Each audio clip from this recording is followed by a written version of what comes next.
কাছে যাও, যাও মামার কাছে যাও, কেক কাটো। যাও কেক খাবা?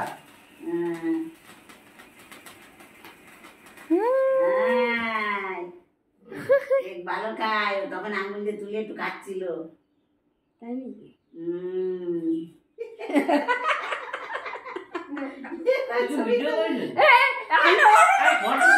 ফটো তুলবানি, আগে একটা ভিডিও বানান। ফটো তো তুলতে পারবো কত।